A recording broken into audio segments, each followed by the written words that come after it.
नमस्कार, मैं रहबर सिबारी। सुनाई दिया कुछ आपको? शायद नहीं सुनाई दिया होगा। पूरी तरह से खामोशी है, चारों तरफ सन्नाटा है। हिडेनबर्ग, जो कि रिसर्च हिडेनबर्ग अमेरिका के संस्था है, उसने बहुत गंभीर आरोप लगाए हैं गौतम अडानी के ऊपर। क्या लगाया है? लगाया ये गया है कि गौतम अडानी ने फर्जी ढंग से कंपनियों को उन्होंने स्थापित किया और फर्जी ढंग से उसके नाम पर अपने रिश्तेदारों को, उसे भाई हैं, बहनोई हैं और छोटे भाई हैं, सबको उनके नाम पर लगाया है और लगा के उन्होंने मनी लॉन्ड्रिंग किया है। इसके अलावा शेयर में भी उन्होंने उसके वैल्यूएशन के ऊपर गड़बड़ी किया है। इतने बड़े आरोप लगाए हैं। कुल 32,000 शब्दों में 88 सवाल भी हिडेनबर्ग ने किया है। अब इतना बड़ा आरोप लगने का नतीजा क्या हुआ? नतीजा ये हुआ कि शेयर बाजार पूरी तरह से धड़ाम हो गया। 2 दिनों में इतना धड़ाम हुआ शेयर बाजार कि गौतम अडानी, जो कि विश्व के अमीर लोगों की सूची में तीसरे स्थान पर थे, वहां से लुढ़क के वो 7वें स्थान पर पहुंच गए हैं। अडानी का जो आय थी, इनकम थी 100 अरब डॉलर, वो घटकर 98.5 अरब डॉलर हो गई है। ऐसे में बड़ा घाटा शेयर मार्केट का हुआ है और लोगों का भी नुकसान बड़े पैमाने पर हुआ है। जो खासतौर से जो छोटे निवेशक हैं, उनको सबसे ज्यादा नुकसान हुआ है। इसके अलावा अगर देखा जाए तो अडानी को बचाने के लिए LIC और SBI ने बड़ा निवेश किया है।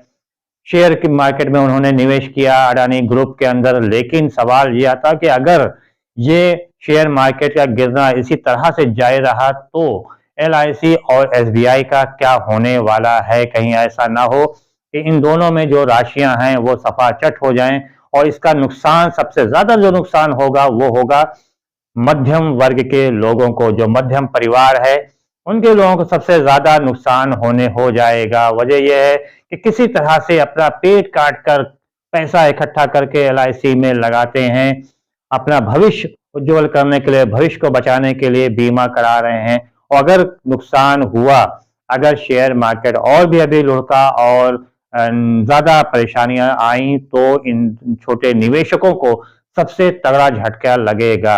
अब यहाँ पे सवाल ये आता है कि जो हिडेनबर्ग ने आरोप लगाए हैं, क्या इसकी किसी तरह की जांच कराने जा रही है केंद्र सरकार? क्योंकि अभी जिस प्रकार से इसे लेकर चारों तरफ सन्नाटा है, कहीं कुछ कोई बोलने वाला नहीं है। हाँ, अडानी ग्रुप की तरफ से जरूर कहा गया कि जो आरोप है पूरी तरह से मन ग्रहण है और ये बदनाम करने की साजिश है, हम इसको लेकर कोर्ट में जाएंगे। लेकिन हिडेनबर्ग ने सीना ठोक कर कहा है कि अगर आपको कोर्ट में आना है तो आइए, अमेरिका की अदालत में हम हाजिर हैं, आप आइए और हम भी सामने खड़े हैं। हमारे पास इतने दस्तावेज हैं कि हम उसको सामने प्रस्तुत कर देंगे। हम आपको बता दें कि हिडेनबर्ग ऐसी संस्था है जो बड़े बड़े जो कंपनियां हैं उन जिनके ऊपर भी वो हाथ रखती है और उसका कच्चा चिट्ठा निकालती है, तो ज्यादातर बातें सब सच साबित हुई हैं। चाहे उसमें फ्रांस की बात हो, चाहे वो चीन की बात हो, या कोलंबिया की बात हो, या अमेरिका में ही क्यों ना संस्था हो, जो बड़ी बड़ी कंपनियां हैं जिनके बारे में उसने रिसर्च किया और रिसर्च करके जो परिणाम सामने लाए हैं, उन परिणामों में सबके सामने जो बातें आई वो लगभग 100% सही निकली। अब गौतम अडानी के बारे में जो रिसर्च समिति ने, जो हिडेनबर्ग समिति है, जो रिपोर्ट प्रस्तुत किया है, वो रिपोर्ट बड़ी ही खतरनाक है। अगर उसके हिसाब से देखा जाए तो काफी नुकसान होने वाला है और खास तौर से जो छोटे निवेशक हैं जिन्होंने शेयर मार्केट में पैसे लगा रखे हैं, उनको नुकसान हो सकता है। लेकिन अब सवाल यहाँ पे आता है कि क्या केंद्र सरकार अडानी के विरुद्ध, जो अडानी ग्रुप है उसके खिलाफ जो आरोप लगे हैं, उन आरोपों की क्या जांच कराएगी? आगामी 2024 में लोकसभा का चुनाव होने जा रहा है। उस चुनाव के मद्देनजर भी सरकार खुद को बचाना चाहेगी और इस बवाल से अपने को बाहर निकालने का भी प्रयास करेगी। और जाहिर सी बात है, करना भी चाहिए। जो सच है वो सबके सामने आना चाहिए। अगर हिडेनबर्ग समिति की जो रिपोर्ट है, अगर वो सच है तो कार्रवाई होनी चाहिए, और अगर वो रिपोर्ट गलत है तो हिडेनबर्ग के ऊपर भी कार्रवाई होनी चाहिए कि किसी को इस तरह से कैसे बदनाम किया सकता है, इससे देश की छवि भी धूमिल हो सकती है। हमने शेयर मार्केट पर विशेष कड़ी निगाह रखने वाले विशेषज्ञ जो है, इनका नाम है अनिल कुमार चौहान, जो कि पेशे से अधिवक्ता भी हैं। हमने उनसे भी इस संबंध में जब वार्ता किया तो उन्होंने कुछ इस प्रकार से जानकारी दिया। दर्शकों को नमस्कार। आज एक बहुत बड़ी समस्या जो है भारत के निवेशकों पे आ गई है। गौतम अदानी जी का फ्रॉड, जिसको हिंडनबर्ग ने अपनी रिपोर्ट में दर्शाया है, उस पर थोड़ी चर्चा करते हैं और देखते हैं कि देश की अर्थव्यवस्था पर इसका क्या असर पड़ेगा। मैं हूं अनिल कुमार चौहान। मित्रों, जैसा कि कहा जा रहा है कि अडानी जी ने बहुत ज़्यादा फ्रॉड किया है, हिंडनबर्ग ने अपनी रिपोर्ट में दर्शाया है कि उन्होंने किस तरह से फर्जी कंपनियां बनाई हैं टैक्स हेवेंस में। मॉरिशस में 48 कंपनी ऐसी डायग्नोज की हिंडनबर्ग ने, जिसमें बताया है कि ये फर्जी कंपनियां हैं और इनके माध्यम से वो शेयर की वैल्यू को ओवर वैल्यू कर रहे हैं, मार्केट में ओवर प्राइस्ड कर रहे हैं, जिससे कि इन्वेस्टर्स को आराम से लूटा जा सके।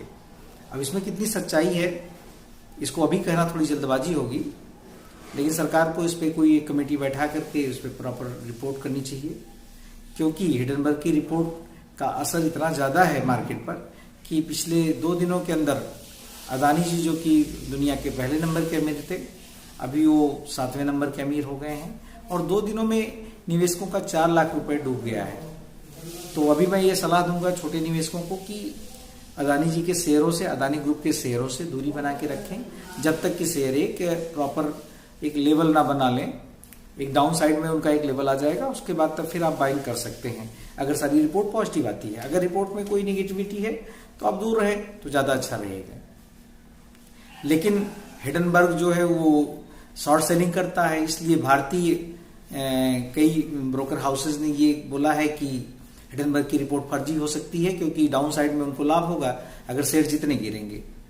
लेकिन अगर इसको देखा जाए तो कभी कभी ऐसा लगता है, मतलब अदानी जी के ग्रुप में जो उनके प्रोमोटर्स हैं, जो प्रोमोटर ग्रुप है उनका, जिसमें उनके ब्रदर हैं, उनके छोटे भाई हैं, उनके ब्रदर इन लॉ हैं, इन सब पर पहले भी जो है वो फ्रॉड करने के केसेस दर्ज हो चुके हैं, उसकी जांच चल रही है या जांच नहीं चल रही है, लेकिन इन पे काफ़ी फ्रॉड केसेस रिपोर्ट किए जा चुके हैं।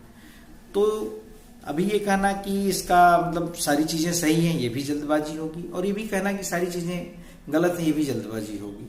और अगर चीज़ें गलत निकली तो उससे LIC और SBI, जिन्होंने मेजर लोन दिया हुआ है, उनको बहुत ही नुकसान होने वाला है।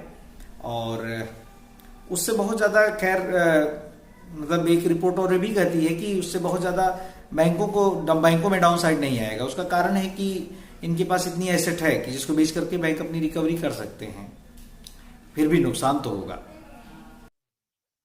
आपने सुना कि उन्होंने क्या बातें कही हैं।